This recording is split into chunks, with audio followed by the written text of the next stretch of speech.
Bonjour chers étudiants, nous allons devoir démarrer ce cours, en tout cas qui fait suite à ce que nous avions commencé la dernière fois, concernant l'entreprise et son environnement. Deuxième point, l'environnement de l'entreprise. L'environnement de l'entreprise, par définition, c'est l'ensemble des éléments extérieurs à l'entreprise et qui ont une influence sur son fonctionnement.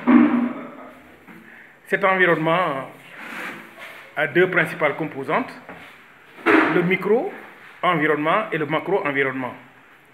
Le micro-environnement, c'est l'ensemble des éléments extérieurs à l'entreprise et sur lesquels l'entreprise peut agir. Par exemple, les concurrents, les distributeurs, les clients appartiennent au micro-environnement. Ensuite, vous avez le macro-environnement qui est constitué par l'ensemble des éléments extérieurs sur lesquels l'entreprise ne peut pas agir directement. Par exemple, vous avez l'environnement technologique, l'environnement international, l'environnement écologique, etc. L'environnement donc présente ses composantes, mais également un certain nombre d'influences, d'interactions existent entre l'entreprise et son environnement. D'accord? Ces interactions peuvent prendre deux formes également. D'abord, l'influence de l'environnement sur l'entreprise.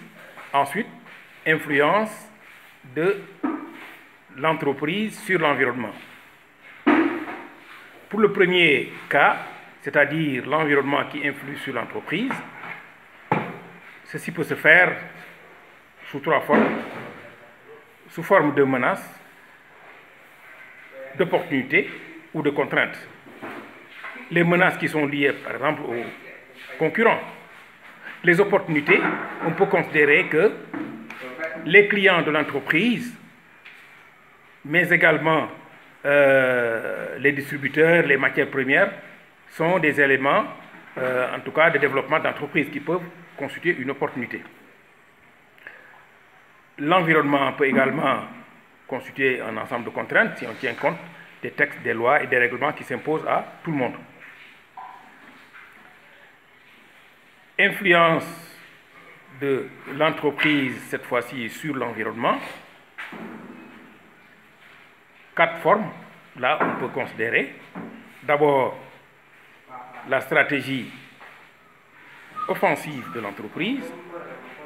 Ensuite, une stratégie défensive. L'absence de stratégie. Et enfin, ce qu'on appelle l'influençage, qui sont donc trois procédés, ou en tout cas trois types d'influence de l'entreprise sur l'environnement. D'accord? Nous avons eu à développer cela dans le support, donc je vous renvoie au support pour le développement de cette partie. Ensuite, autre élément, je disais donc que l'environnement de l'entreprise peut constituer également, si vous voulez, un élément où on peut noter. Nous allons devoir poursuivre le cours. Tout à l'heure, nous avons été coupés par, disons, l'absence de connexion tout à l'heure, mais bon.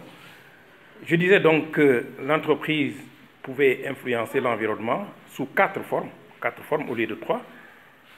La première, c'est la stratégie offensive, c'est-à-dire lorsque l'entreprise anticipe sur l'évolution de l'environnement. Deuxième point, c'est la stratégie défensive, c'est lorsque l'entreprise se contente de répondre aux variations de l'environnement.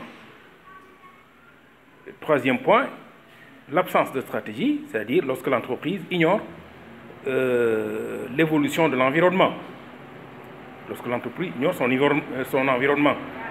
Et quatrième point, c'est ce qu'on appelle l'influençage ou le lobbying en anglais. C'est lorsque l'entreprise cherche à influencer les décideurs en multipliant, cherche à influencer les pouvoirs publics plutôt, en multipliant les contacts avec les décideurs. D'accord? Donc, ces quatre types, si vous voulez, d'influence de l'environnement sur de l'entreprise sur l'environnement. Stratégie offensive, stratégie défensive et stratégie, l'absence de stratégie et l'influençage. Deuxième grand point, après l'interaction entreprise-environnement, c'est les relations inter-entreprises. Ces relations inter-entreprises peuvent prendre deux formes, soit sous forme de concurrence entre les entreprises, ou bien sous forme de complémentarité ou de partenariat entre les entreprises. Parce qu'il faut noter que les relations, ou en tout cas les relations, oui, je veux dire, entre les entreprises ne sont pas toujours, si vous voulez, l'objet d'un affrontement. Il peut y avoir, si vous voulez, la concurrence, mais quelquefois aussi des relations de partenariat, des relations de complémentarité. Dans le premier cas, c'est-à-dire relations de concurrence, la concurrence, qu'est-ce que c'est? C'est lorsque les entreprises se disputent, lorsque les entreprises fabriquent le même produit et se disputent les parts de marché. D'accord? Fabriquent des produits identiques et se disputent des parts de marché. Là, on dit que c'est des entreprises concurrentielles. D'accord? Prenez le cas de Socosim et Ciment du Sahel. D'accord? Ensuite, en termes de concurrence, vous pouvez avoir la concurrence directe, lorsque les entreprises fabriquent le même produit et se disputent des parts de marché avec, si vous voulez, les mêmes, ils s'adressent aux mêmes clients pour les mêmes besoins. On parle de concurrents directs. Les concurrents peuvent également, ou la concurrence peut être indirecte, et là, c'est lorsque les produits sont différents, mais qui satisfont les mêmes besoins sur un même marché. Par exemple, livres et télévision sont deux produits concurrents. Là, on peut dire qu'ils sont différents, mais peuvent satisfaire les mêmes besoins. Donc, c'est de la concurrence indirecte. Ensuite, vous avez la concurrence potentielle.